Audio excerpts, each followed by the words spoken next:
Eelmise nädala meistrilinurgas tegime oma järkamissaele ja tolmuimejale sellist mobiilset alust, millega oleks siis võimalik manööverdada ja kui tööriista vaja ei lähe, siis kuhugi nurka ta ära panna. Täna jätkame, nii nagu öeldakse, tootearendust ja teeme sellele alusele veel väikesed lisalauad ning ma arvan, et kõige õigem materjal selle töö tegemiseks oleks liimpuitkilp. Ta on piisavalt paks.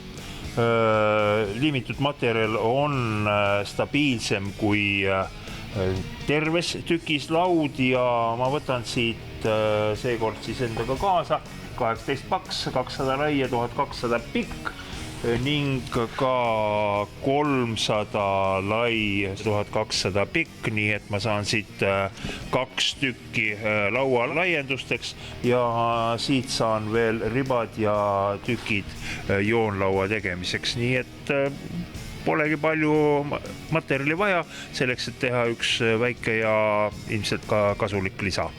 Ja nii nagu ikka meie meistrilinurkades, siis tegelikult tööprotsess on suhteliselt pikk ja kaupluses käigu ja saatesalvestuse vahepeal ma jõuan mingisuguse osa tööst ära teha. Nagu näete, mul on see üks laualaiend juba praktiliselt valmis, aga tahaks rääkida natukene ka sellest liimpuitkilbist. Kaupluses juba ütlesin, et minu meelest tegemist väga niisuguse asjaliku materjaliga. Ainuke asi, tal võib olla üks pisikene probleem ja kui me siit nüüd otsast niimoodi vaatame, kaamera vaatab umbes samas sihis, siis näete, et tegelikult on ta natukene kaardus. Seepärast tuleb teda pisut tugevdada. Ja selleks tugevdamiseks antud juhul ma kasutan ühte sellist klotsi, meil on seda klotsi siia kõrgenduseks vaja. Ka näete, et ta jääks, see tööpind jääks meil saega samasse tasapinda. Nüüd, kui siin meil on kruvi läbimõõt on 4,5, siis ühelt poolt puurime siia sisse 4,5 augu, täpselt see siis kruvi läbimõõdu augu, aga teisele poole teeme suurema läbimõõdu kaugu ja kui tavaliselt need avad tehakse kuhugi peale poole külge, öeldakse, et versenk, et nagu kruvi ulataks ja kruvi oleks täpne, siis seekord ma jätan selle kruvi allapoole külge. Ma näen praegu niimoodi, see kruvi valik ja sügavus on nii, et saame altpoolt kruvida, kruvi läbi ei tule parasjagu jääb välja. Aga näete, siin tekib nüüd selline olukord, kui see kilp tahab nagu kokku tõmmata või paisuda, siis see kruvi siin annab natukene liikuma. Näete, selle millimeetrikeselt annab liikuma ja painduma. Kui ta oleks mul nüüd läbi täpse augu läheks siia kilbi sisse, siis ta ei saa painduda ja tulemuseks on see, et ta hakkab rebima, kui asi hulluks läheb, rebima kilbile selliseid pragusid sisse. Seda me ka ei taha. Niisiis pikk ja suhteliselt ühte väravasse jutt, aga teema on see, millest tuleb minu meelest liimpuitkilbi puhul, kui väga hea materjali puhul tuleks ikkagi rääkida. Ja laseme lihtsalt tasa. Üks asi veel, ma näitan siis ära, mis meil siin all peidus on. Mäletatavasti eelmisest korrast me panime need põõnad niimoodi paika, et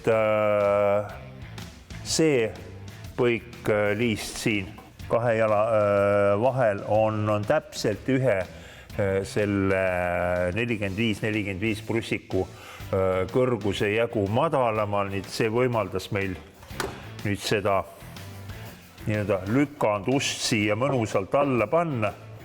Paneme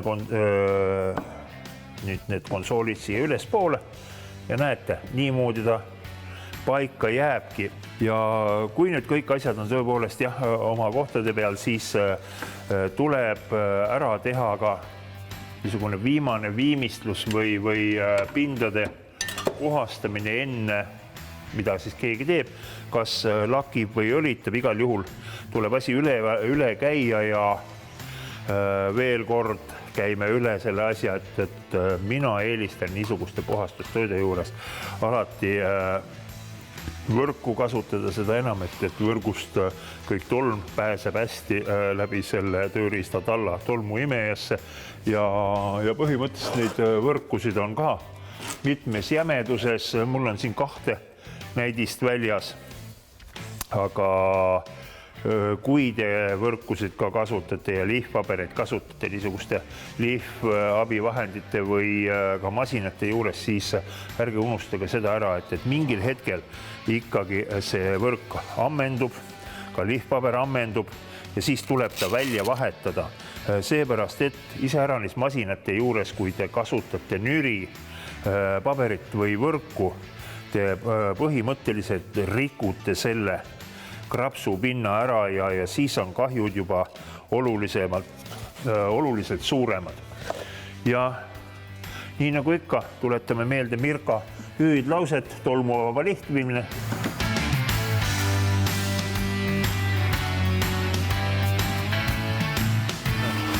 Jäljed ka veel maha uuel abivahendil, ei tohi ju mingit kriipsu küljes olla, küll elu teeb omad korrektuurid hiljem, aga ja viimane lihv käib alati siis, kui olete esimest korda ära lakkinud, seepärast, et lakk tõstab nii-öelda karvad püsti ja me saame ta lõplikult siledaks. Ja sellised olid siis põhilised mõtted ja väikesed töövõtted ka, kuidas sellist abilauda teha.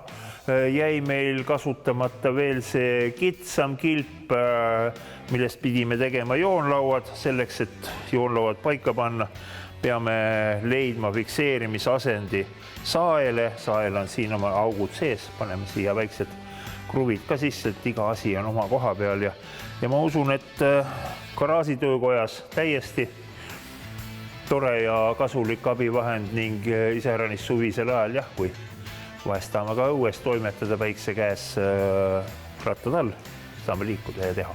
Aga selleks korraks siis selline abivahend, nii nagu juba mõned nädalad tagasi mainitud, me pühendame oma kevadhooaja oma garaaži töökoja või lihtsalt töökoja varustuse täiendamisele.